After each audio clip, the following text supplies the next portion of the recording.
کچھ نہیں، خاتمہ انگوٹھی بھی لوہے کی نہیں تھا. کہا هل معك من القرآن، کیا تمہیں قرآن یاد ہے، کیا تمہیں قرآن پڑھنا آتا ہے؟ کہا نعم سورۃ کذا و کذا، مجھے قرآن کی فلاں سورت فلاں سورت یاد ہے، فلاں سورت میں جانتا ہوں. اللہ کے رسول کے سامنے اس آدمی نے ان سورتوں کا نام بتایا، کہا مجھے فلاں سورت یاد ہے، فلاں سورت یاد ہے، یعنی سورہ غاشیہ یاد ہے، فلاں سورت یاد ہے. چند سورتوں کا نام لیا. اللہ کے رسول نے کیا فرمایا کہ ان قد جوز، کہا میں اس عورت کا نکاح تم سے قرآن کے عوض میں کر دیا. اس حدیث سے کیا معلوم ہوا؟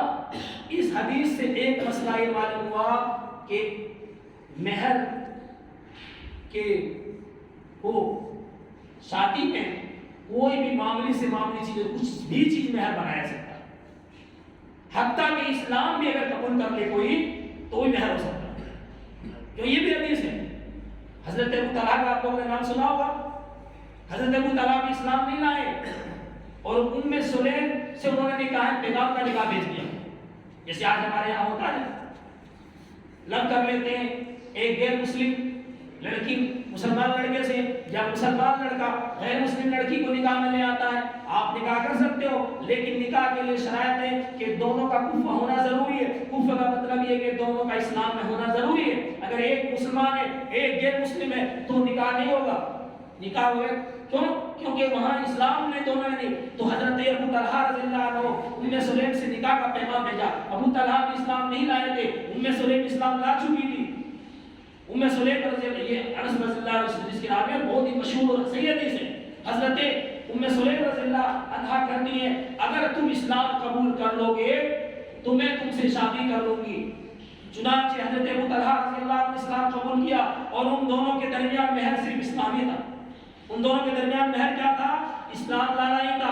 معلوم یہ ہوا اگر کوئی یہ میسج دے، کسی نے کسی کو نکاح کا پیغام کا آفر کیا اور سامنے والا یہ کہے کہ تم مسلمان نہیں ہو، تم اگر اسلام قبول کر لیتا ہو تو میں شادی کر لیتی ہوں، تو یہ جائز ہے حدیث کی روشنی میں. اسی طرح کسی کو آزاد کر دینا اور شرط لگانا کہ آزاد مہر، یہاں قرآن کے عوض میں نکاح ہو سکتا ہے. مہر کے لیے کوئی متعین اور فکس نہیں، آدمی جتنا دینا چاہے جیسے طاقت ہے تو دے سکتا ہے. عبد الرحمن بن عوف کا آپ نے واقعہ پڑھا ہوگا، کیسی شادی ہو رہی ہے. آج ہماری شادیوں کو ہم شادی تو ضرور کرتے ہیں، نکاح ضرور کرتے ہیں، لیکن ہمارے نکاح قرآن اور حدیث کے خلاف ہو رہا ہے. ایک طرف ہم سنت کو اپنا رہے ہیں، دوسری طرف سنت کچھ کام اتنا پاک کام کرنے جا رہے ہیں اور اس میں ہم ڈی جے بجا رہے ہیں، اس میں ہم گانے بجا رہے ہیں، اس میں ہم ڈھول بجا رہے ہیں، وہاں ہم ناچ بھی رہے ہیں، وہاں ہم آتش بازی بھی کر رہے ہیں، وہاں ہم پٹاخے بھی پھوڑ رہے ہیں، اور نہ جانے کیسے کیسے کام ہو رہا ہے. میرے بھائیوں آج ہمارا معاشرہ کس طرف جا رہا ہے؟ ہمیں کیا نبی سے محبت نہیں ہے؟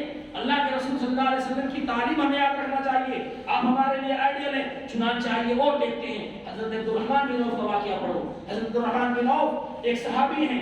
دیکھتے ہیں حدیث کے راوی کہتے ہیں کہ انس بن مالک کہ حضرت عبد الرحمن بن عوف قرآن نبی صلی اللہ علیہ وسلم عبد الرحمن بن عوف اسرا صفرت، عبد الرحمن بن عوف کے کپڑوں میں زردی کا نشان دیکھا. شادی ہو گئی، نبی کو پتہ نہیں چلا. نبی جیسے عظیم شخصیت وہاں موجود ہے، لیکن دیکھو آپ کو پتہ نہیں چلا کہ عبد الرحمن نے شادی کر لیا. جب نماز کے لیے مسجد میں آئے یا ملاقات ہوئی تو دیکھا کہ عبد الرحمن کے کپڑے میں زردی کا نشان لگا ہوا. کہا عبد الرحمن ما ھذا، عبد الرحمن یہ کیا چیز ہے، کس چیز کا نشان ہے؟ اللہ کے رسول میں نے ایک عورت سے نکاح کیا. اللہ نوات بن ذہبی کا لفظ ہے آگے آتی، میں نے ایک عورت سے نکاح کیا ہے ایک نواز سونے کے برابر، ایک نواز سونے کے وزن کے برابر دے مہر دے کر کے میں نے نکاح کیا. اللہ کے رسول نے کیا کہا؟ بارک اللہ اے عبد الرحمن، اللہ تمہیں اس نکاح برکت دو. اولم ولو بشاهد متفق علیہ، بخاری مسلم کی صحیح روایت ہے، حدیث بخاری کے اندر بھی مسلم کے اندر بھی. اللہ کے رسول نے کیا فرمایا؟ عبد الرحمن تمہیں یہ تمہاری شادی، تمہیں یہ تمہارا نکاح مبارک ہو، لیکن سنو تم ولیمہ کرو. اگرچہ تمہارے پاس ایک بکری ہی کیوں نہ ہو، اگر ایک بکری کی اسناد کیوں نہ ہو. میرے بھائیو اس حدیث کو سامنے رکھتے مسئلہ معلوم ہوا کہ آدمی نکاح میں جو اہم چیز ہے وہ ایک تو مہر ہے، اور مہر اپنی حیثیت کے مطابق دے. عبد الرحمن ایک نوال सोने के बराबर, एक खजूर की गुठली के बराबर सोना दे दें, तकरीबन एक नमाज जो है 3 ग्राम के बराबर सोना होता है। 3 ग्राम सोने का आज अगर कीमत अगर देखा जाए तो 15 से 16 हज़ार बन सकता है। तो मेरे भाइयों, यहाँ मालूम ये हुआ कि आप अपने हैसियत के मुताबिक इस हदीस की रोशनी में अब्दुल रहमान ने जो निकाह किया था वो 3 ग्राम सोने के मिकदार में 1 रुपया सोने के बराबर निकाह किया था। और फिर अल्लाह के रसूल ने दुआ दी और फिर अल्लाह के रसूल ने क्या कहा था कि तुम वलीमा करो। आज हम लोग क्या करते हैं, हम में से बहुत सारे ऐसे मुसलमान हैं जो वलीमा नहीं करते हैं, शादी से पहले लोगों को खाना खिला देते हैं। मेरे भाइयों, वलीमा होना चाहिए, वलीमा नबी की सुन्नत है और वलीमा अल्लाह के रसूल ने करने का हुक्म दिया है। और आपकी जितनी बीवियां थी तमाम बीवियों का आपने वलीमा किया है। ये अलग सी बात है कि किसी का वलीमा आपने सत्तू से किया, किसी का वलीमा और आपने कुछ चीजों से किया, लेकिन वलीमा आपने सब बीवियों से, सब बीवियों का वलीमा आपने किया, तो वलीमा हमें करना चाहिए। अच्छा, एक मसला ये मालूम हुआ कि आज अल्लाह के रसूल उस वक्त मौजूद थे, अल्लाह के रसूल ने ऐसा नहीं कहा कि मुझे बारात क्यों नहीं ले गए। आज अगर हम में से कोई ऐसा शादी करता है और उसको दावत नहीं देते तो कहता है मैं तो तुम्हारे गांव का फलां आदमी हूँ, मैं तुम्हारे गांव का अमीर हूँ, या मैं तुम्हारे रिश्तेदार का सबसे मुआज़्ज़ज़ शख्स हूँ, तुमने मुझे दावत नहीं दिया, मैं तुमसे अलग हो जाता हूँ। बरकत की दुआ तो दूर की बात है, उससे कलाम बातें बंद कर देगा। मेरे भाई, मेरे साथ ये वाक़या हो चुका है, हमारे साथ ये वाक़या हो चुका है। आज लोग शरीयत के मुताबिक अपनी शादी करना चाहते हैं तो उसके रिश्तेदार उसको बांधा डाल देते हैं, वो कहते हैं कि जूस से पैसा बचाना चाहता है। मेरे भाई, ऐसी बात नहीं है। हमें इस्लाम ने जो चीज का हुक्म दिया है उसको करना चाहिए और उस पैसे को बचा करके हमारी गरीब बच्चियां जो हैं उनको निकाह में दूसरे से निकाह कराना चाहिए। ये बहुत बड़ी चीज है, लेकिन आज हम शादी में भूल कर रहे हैं। मेरे भाइयों, नबी के जमाने में कितनी शादी के साथ शादी होती थी, इसलिए अल्लाह के रसूल सल्लल्लाहु अलैहि वसल्लम ने क्या फरमाया कि सबसे बरकत वाली निकाह वो है जिसमें सबसे कम खर्चा। आज हम पूरी जिंदगी कमाते हैं और एक लड़की की शादी में हम लगा देते हैं, हत्ता कि यहाँ तक देखने में आया है अगर किसी बाप के पास पैसे नहीं होता है तो वो जहेज के इंतजाम के लिए कर्ज से ब्याज पर सूद पर पैसे ला करके अपनी बेटी को जहेज का सामान देते हैं, जबकि इस्लाम में जहेज का कोई जो है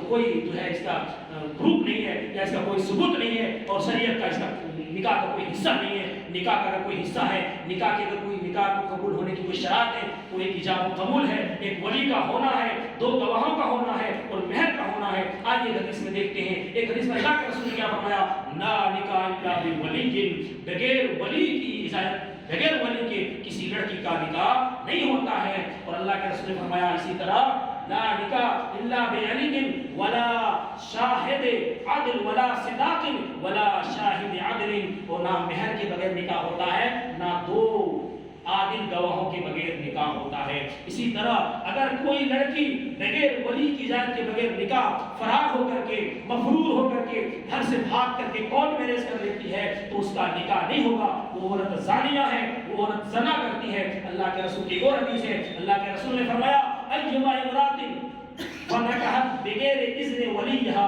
फनिकाहुहा बातिल फनिकाहुहा बातिल फनिकाहुहा बातिल। कोई लड़की, कोई औरत अगर अपनी वली की इजाजत के बगैर निकाह करती है तो वो निकाह बातिल है, वो निकाह बातिल है, वो निकाह बातिल है। इसी तरह वली के लिए वली जो बनेगा वो उसका बाप बनेगा, उसका भाई बनेगा, या उसका चचा बनेगा, उसका दादा बनेगा, उसका नाना बनेगा। वो अगर नहीं है तो जो है कौम का रहबर, बादशाह या और कोई वली बन सकता है, लेकिन औरत वली नहीं बन सकती। अल्लाह के रसूल ने फरमाया कि कोई औरत किसी औरत का निकाह ना कराए, यानी वली के तौर पर, और ना वो खुद अपना निकाह करे, यानी खुद अपना वली बन करके वो निकाह करे। अगर उसने खुद अपना निकाह वली कर लिया तो वो ज़ानिया है। वो क्या है? ज़ानिया है। मेरे भाइयों, आज हमारा मुआशरा कहाँ जा रहा है? आज हम किस तरफ जा रहे हैं? आज हम दुनियाई के रस्म और रिवाज में इस तरह उलझ गए हैं और इस तरह फंस गए हैं कि हम इतनी अजीम सुन्नत, नबियों की सुन्नत और ऐसी सुन्नत जिस सुन्नत को पाक कहा है, जिस सुन्नत को अल्लाह के रसूल ने आधा ईमान कहा है, उस सुन्नत को हम जिंदा कर, उस सुन्नत को हम अदा करने जाते हैं और वहाँ पर हम जो है ऐसी सुन्नत को अदा करते वक्त हम न जाने कितने बिदअत, कितने खुराफात और न जाने कितने गुनाहों के काम करते हैं। अल्लाह ताला हमारी शादियों को, हमारे निकाहों पर, हमारे मोहल्ले के निकाहों में ऐसी गलत रस्म रवाज से हमारी शादियों को बचाए, हमारे माहौल को बचाए, हमारे माशरे को बचाए और हमें सादगी के साथ शादी करने के अल्लाह तौफीक नसीब अता फरमाए। शादी ये एक बहुत बड़ी चीज़ है और अल्लाह के रसूल याद रखिए, आप जब शादी किसी से अपनी बच्ची का कर रहा हो या अपने बच्चे का कर रहा हो, अपनी बेटी को अगर आप निकाह दे रहे हो, तो कोशिश ये करो कि दामाद को आप नेक ढूंढने की कोशिश करो, बहू लाओ तो नेक लाने की कोशिश करो। आज हम क्या करते हैं, हम नेक नहीं ढूंढते, हम पैसे को तरजीह देते हैं, हम खूबसूरती को तरजीह देते हैं, हम हस्ब और नसब को तरजीह देते हैं। अल्लाह के रसूल ने फरमाया एक हदीस में, तुम की हुलमरत व लिअरबईन लिमालिहा व लिहस्बिहा व लिजिमालिहा व लिदीनिहा फस्बर बिजाति तरबतिदा, कि आदमी औरतों से जो निकाह करते हैं वो चार चीजों से देख करके शादी करते हैं। पहली चीज क्या देखते हैं, उसकी खूबसूरती, दूसरा जी उसका हस्ब और नसब, तीसरा लिमालिहा व लिहस्बिहा, दूसरा हसब, तीसरा वाले जिमाल है उसकी खूबसूरती, चौथा वाले दीन है, दीन को चौथे नंबर पर देखते हैं। अल्लाह के रसूल फर्स्ट पूर्व दीन, तुम सबसे पहले दीन को तरजीह दो और अपने आप को कामयाबी की तरफ आगे बढ़ाओ मेरे भाइयों। और अल्लाह के रसूल ने क्या फरमाया कि पूरी दुनिया पूंजी है और दुनिया की सबसे बेहतरीन पूंजी, सबसे बेहतरीन सरमाया नेक औरत है। अल-मरअतु सालिहा अद-दुनिया कुल्लुहा मता व खैरु मताउ दुनिया अल-मरअतु सालिहा, पूरी दुनिया सरमाया है, पूरी दुनिया फायदा उठाने की चीज है और दुनिया की सबसे बेहतरीन पूंजी, सबसे बेहतरीन सरमाया नेक औरत है। आप नेक औरत को तरजीह दोगे, आपके घर के अंदर अगर जहन्नम बन गया है, वो घर के अंदर इस्लाह होगी, उस घर के अंदर सुधार होगा, आने वाली पीढ़ियां भी सुधार होगी। वो सारी बातें मैं आपको नहीं बता सकता हूँ, वक्त इजाजत नहीं दे रहा है, वरना आप तारीख पढ़ो मेरे भाइयों। हजरत उमर रज़ियल्लाहु अन्हु आप गश्त कर रहे हैं, रात की तारीख में एक आवाज़ इधर से आती है कि माँ और बेटे में गुफ्तगू हो रही है। माँ बेटी से कहती है बेटी उठ और दूध में पानी मिला दे। बेटी कहती है दूध में पानी मिलाना गुनाह है, क्या तुमने उमर का फरमान नहीं सुना? कहता उमर देख रहा है क्या? कहा उमर नहीं देख रहा, उमर का हम सब का रब तो देख रहा है। हजरत उमर की कान में आवाज टकराई। हजरत उमर रज़ियल्लाहु अन्हु को ये बात इतनी अच्छी लगी कि हजरत उमर रज़ियल्लाहु अन्हु अपने बेटे आसिम रज़ियल्लाहु अन्हु का निकाह इसी औरत से किया। और कहा वो शहंशाह थे, पूरी दुनिया उनके कब्जों में थे और ऐसे बड़े अमीरुल मोमिनीन थे, लेकिन उन्होंने किसी शहंशाह घर से अपनी बहू को नहीं तरजीह दिया, अगर दिया तो दीनदार लड़की को तरजीह दिया। क्यों कि उन्होंने उनके सामने जो बातें हुई, आज भी आप जब निकाह करो तो ना ईमानदारी को देखो, ना खानदान को देखो, ना हसब और नसब को देखो, दीनदार को देखो। कुरान पढ़ने जानती कि नहीं जानती? हम जाते हैं बच्चों को देखते हैं, बीएड की हुई पूछ लेते हैं, बच्चे सीधे पूछते हैं कि तुमने कुरान पढ़ी कि नहीं, तुम नमाज पढ़ती कि नहीं पढ़ती है। मेरे भाइयों, हमारे घर की इस्लाह कैसे होगी? हमारे घर में जब नेक बहू नहीं आएगी, हमारी बीवी जब नेक नहीं होगी, तो हमारे घर का इस्लाह कैसे होगा? हम शादी शरीयत के मुताबिक नहीं करेंगे तो शादी से जो आइंदा नस्ल चलेगी वो नस्ल तरक्की कैसे करेगी? हमें चाहिए कि हम सुन्नत के तरीके मुताबिक शादी करें और ये सारे गलत रस्म व रिवाज को छोड़ें। अल्लाह ताला से दुआ है अल्लाह ताला हमें और आपको कहने सुनने से ज़्यादा अमल करने की तौफीक अता फरमाए और हमें शादी सादगी से करने की तौफीक अता फरमाए। तो आप